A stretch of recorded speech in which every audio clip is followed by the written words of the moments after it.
today's chess video, we're diving into dangerous opening tricks and traps in the center game, starting with the classic moves e4, e5, d4.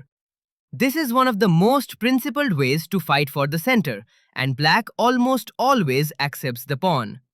Now, although white can go aggressive with c3, entering the Danish gambit, we'll skip that for today and focus on something even more instructive. After queen takes d4, black naturally attacks the queen with the knight, and from this position, we're going to explore 4 powerful traps one by one. But more importantly, I don't just want you to memorize moves, I want you to understand the tactical ideas, because these patterns will appear again and again in your own games. So let's jump into the first trap. We begin with queen to a4, putting pressure on black's position. Black responds with queen e7, attacking the central pawn. We calmly defend with knight c3, and then black increases the pressure with knight f6. Now comes a key moment, bishop g5, pinning the knight to the queen. Black continues with d5, adding a third attacker to the center. Remember, black can play these moves in any order, but the idea is always the same. Attack the pawn until you reach this position. And here's where the trap is sprung. We completely ignore the pawn and castle queenside, inviting black to take it. Black captures, we recapture with the knight, and now, if black gets greedy and takes that knight, the game is basically over. He can't capture with the knight because it's pinned, so he takes with the queen, and at first glance, it looks like we just blundered a piece. But there's a brilliant tactical shot hidden here. Pause the video and try to find it. Yes, rook to d8 check. The knight can't capture because it's pinned to the king can't take because the queen would fall, and just like that, black's queen is trapped. This is a classic queen trap, and once you understand this idea, you'll start spotting similar opportunities in so many of your games. Now let's look at another dangerous trap, but this time from black's point of view. After queen takes d4 and knight c6, white usually plays queen e3, which is a very standard and natural move in the center game. We continue with knight f6, developing with tempo, and white often follows up with bishop c4, immediately eyeing the weak f7 square.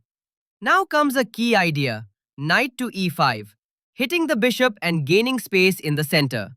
The bishop usually retreats to b3, keeping pressure along the diagonal. And here's where the trap begins.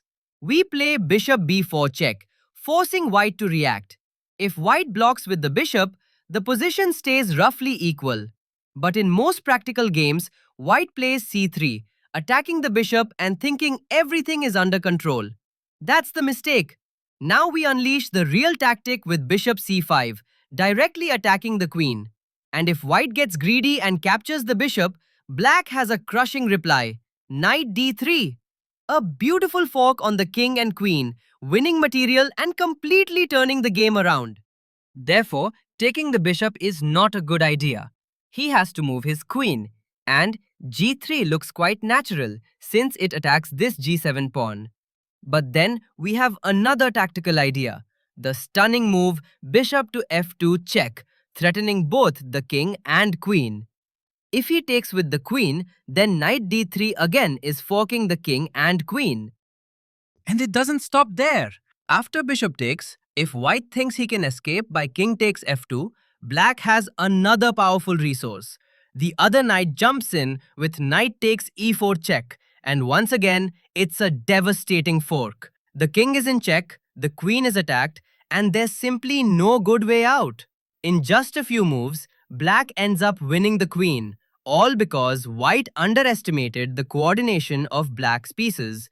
This is a perfect example of how active knights and precise timing can completely punish careless play in the opening. Alright, now let's move on to another really interesting trap that you can play as black in the center game. After queen takes d4, knight c6 and queen e3, instead of waiting around, we immediately jump in with bishop b4 check. White blocks the check with the pawn, so we simply retreat the bishop. Now white has several normal developing options here, knight f3, bishop b5, and others. But one of the most common choices is bishop c4. So let's continue with that. Normally in the center game, black is very careful about playing knight f6 because of the e5 pawn push. But in this exact position, we actually want white to do that because there's a hidden trap. After knight f6, if white confidently pushes e5, instead of panicking and moving the knight, stop and ask yourself a key question. Can I ignore this threat and create a stronger counterattack? And the answer is yes. We calmly castle kingside, completely ignoring the attacked knight. If white now falls into the trap and captures the knight, black has a stunning follow-up, rook to e8. This move pins the queen to the king, and suddenly the queen has no escape squares.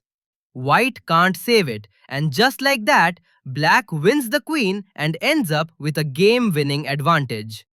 Moving on, let's look at an incredible attacking game where white uses some brilliant tactical ideas to completely crush the black king. But before we jump in, a quick reminder.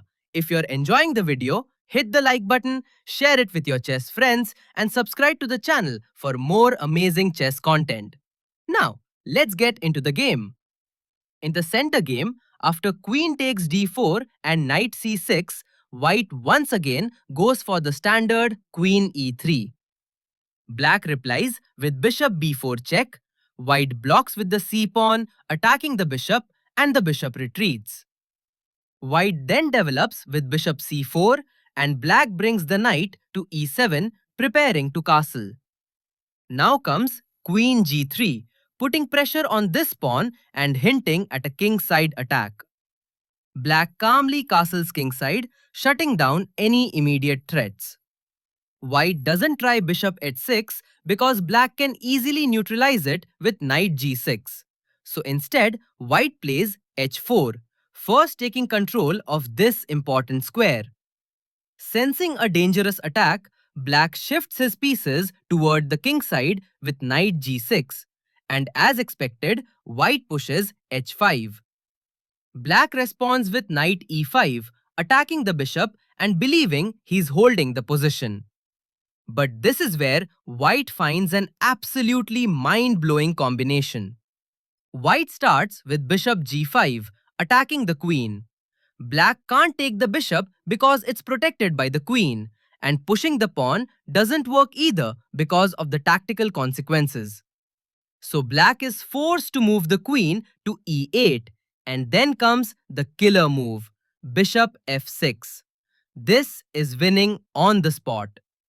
White is now threatening a deadly checkmate, so black desperately tries g6.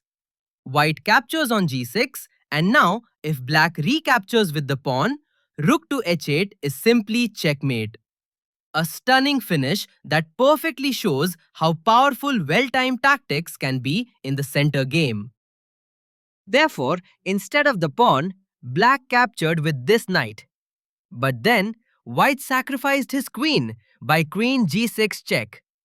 Black took with the pawn and white finished off the game with this rook to h8 checkmate. And that's it for today's video. If you enjoyed these deadly center game traps and tactical ideas, make sure to like the video because it really helps the channel grow. Share this with your chess friends so they don't fall into these traps over the board. And if you're new here, subscribe to the channel for more dangerous openings, smart traps, and mind-blowing checkmates. Let me know in the comments which trap was your favorite and what opening you want to see next. Until then, keep improving, keep attacking, and I'll see you in the next chess video.